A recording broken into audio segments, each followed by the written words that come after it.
YCP వాళ్ళు అమరావతిలో పర్యటించడానికి first of all వాళ్ళకి ఎటువంటి అర్హత లేదు. ఎందుకంటే అమరావతికి వాళ్ళు స్వచ్ఛందంగా ఒప్పుకొని నిజంగా వెళ్ళుంటే కనుక వాళ్ళు ఒప్పుకొని వెళ్ళుంటే కనుక అది సపరేట్ పార్ట్. ఈరోజు వాళ్ళు పరామర్శించడానికి వెళ్ళారా, లేకపోతే దేనికి రౌడీయిజం చేయడానికి వెళ్ళారా?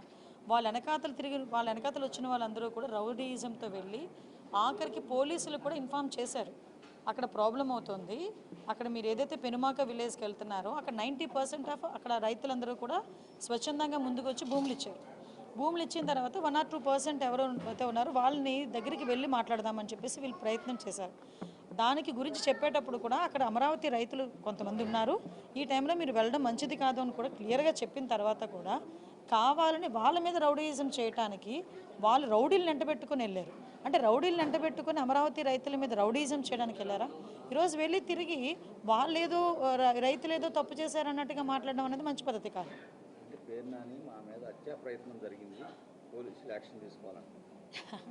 అంటే విషయం ఏంటంటే అసలు ఏం జరిగిందనేది డిపార్ట్మెంట్ చాలా క్లియర్గా వాళ్ళ దగ్గర పిక్చర్స్ అయితే ఉన్నాయి. ఈ వెనకాతలు వెళ్ళిన వాళ్ళు ఎంతమంది రౌడీ షీటర్లు ఉన్నారో కూడా అందులో కూడా తెలిసింది, క్లియర్గా ఉంది అందులోని. వాట్ ఎవర్ ఇట్, వాళ్ళు కంప్లైంట్ ఇచ్చారు కదా, ఎంక్వైరీ చేస్తాము. యాక్చువల్గా అమరావతి ఈరోజు శరవేగంగా ముందుకెళ్తుందండి. అమరావతి అన్నది, అమరావతి రాజధాని అన్నది ప్రజల కలల రాజధాని. అటువంటి రాజధాని ఈరోజు ప్రపంచంలో నెంబర్ 1 పొజిషన్లో నిల్చోబెట్టడానికి గౌరవ ముఖ్యమంత్రి గారు రోజు ప్రయత్నం చేస్తున్నారు. రోజు ప్రయత్నమే కదా, కష్టపడుతున్నాం. ఈరోజు ప్రతి ఒక్కరు కూడా కష్టపడుతున్నాం. అధికారులు కానీ, ఇటు ప్రజాప్రతినిధులుగా మేము కానీ అందరం కూడా అమరావతి 2027 నాటికి పూర్తి కావాలి అని చెప్పి ఒక దృఢ నిశ్చయంతో మేము పనిచేస్తూ ఉంటే దాన్ని డిస్టర్బ్ చేయడానికి వెళ్ళడం తప్పించి ఈ రోజు వరకు, ఆ రోజు అమరావతి రాజధానికి వాళ్ళే కదా ఒప్పుకున్నారు. తర్వాత వీళ్ళు 3 రాజధానులు అన్నారు, ఇంటికి పంపించారు ప్రజలు. మళ్ళీ ఈరోజు వచ్చి మావిగాని అంటున్నారు. మరి ఏం మొహం పెట్టుకుని ఈరోజు అమరావతి రైతుల దగ్గరికి వెళ్ళి వాళ్ళు ఏదో పరామర్శ చేస్తారు? నేను ఒకటే చెప్తున్నాను, అమరావతి పూర్తి అయిపోతే వీళ్ళకి కనీసం ఆ సీట్లు కూడా ఉండవు, ఆ మనుగడ కూడా ఉండదు అనే ఒకే ఒక ఉద్దేశంతో, వాళ్ళ భయంతో ఈరోజు అమరావతిని డిస్టర్బ్ చేయడానికి రౌడీ మూకలను తీసుకుని వెళ్ళిన సందర్భం తప్పించి అంతకుమించి ఏమీ కాదు. వీళ్ళు కంప్లైంట్ చేశారు కాబట్టి మేము సమగ్రంగా విచారణ చేస్తాం. యాజ్ అ హోమ్ మినిస్టర్గా డిపార్ట్మెంట్ వాళ్ళని కూడా ఇందాక నేను ఇన్ఫర్మేషన్ కూడా అడిగి తీసుకున్నాను. ఇక్కడ ఎవరు ముందు ప్రొవోక్ చేశారు, ఎవరు దాడులు చేశారు అన్నీ కూడా క్లియర్గానే ఉంటాయి. కాబట్టి అందులో ఏది దాచేది అయితే ఇది ఎస్, ఒక కానిస్టేబుల్కి కూడా గాయాలైనవి. అంటే వీళ్ళు ఒకరి మీద ఒకరు, అంటే వీళ్ళు రెచ్చగొట్టుకునే ధోరణిలో వెళ్ళెత్తే పరిస్థితులు ఇలాగే ఉంటున్నాయి. అక్కడ అమరావతి రైతులు కడుపు మంట అండి. ఈరోజు అదే అమరావతి గడ్డ మీద ఎంతమంది అమరావతి మహిళా రైతులను బూటికాలు తన్నించిన పరిస్థితులు ఉన్నాయి.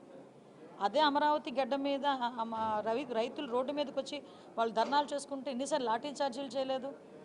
ఇదే అప్పుడు అమరావతిని రక్షించుకోవాలి, అమరావతి ఉండాలి అని చెప్పి ఆ రోజు గౌరవ ముఖ్యమంత్రి గారు కూడా బస్సు యాత్ర పెడితే ఆ రోజు ఏ రకంగా భావస్వేచ్ఛా ప్రకటన అని చెప్పి దాడులు చేయలేదు. మేము అటువంటి వాటిని మేము ప్రోత్సహించట్లేదు కదా. ఈరోజు మీరు వచ్చారు, మేము క్లియర్గా చెప్పాము వద్దు అని చెప్పాము, పోలీస్ డిపార్ట్మెంట్ వాళ్ళు చెప్పారు. మీరు కొంచెం సహకరించాలి. కాదు, మీరు రౌడీయిజం చేయడానికే, దాడి చేయడానికి, అమరావతి మీద బురద చల్లడానికే వెళ్ళారు. కాబట్టి ఈరోజు ఇలాంటి పరిణామాలు ఉన్నాయి. అయినప్పటికీ కూడా ప్రభుత్వం దీన్ని సీరియస్గా తీసుకుంది. మేము ఎంక్వైరీ చేసుకుంటాం.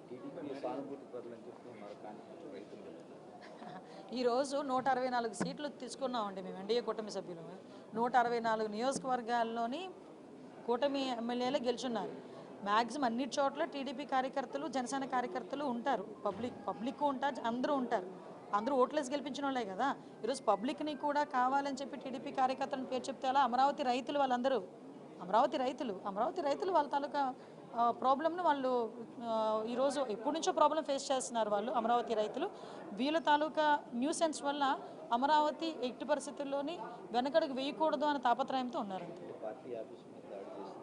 మీరు అందులో మీకు ఇంకా అదే చెప్పడం మర్చిపోయాను, పార్టీ ఆఫీస్ మీద దాడి చేసిన వాళ్ళు కూడా అప్పుడు తెలుగుదేశం పార్టీ ఆఫీస్ మీదకి వచ్చి రౌడీ మూకలు ఎవరైతే దాడి చేశారో వాళ్ళందరూ కూడా ఈరోజు నేను దగ్గర వీడియోస్ కూడా ఉన్నాయి నా దగ్గర.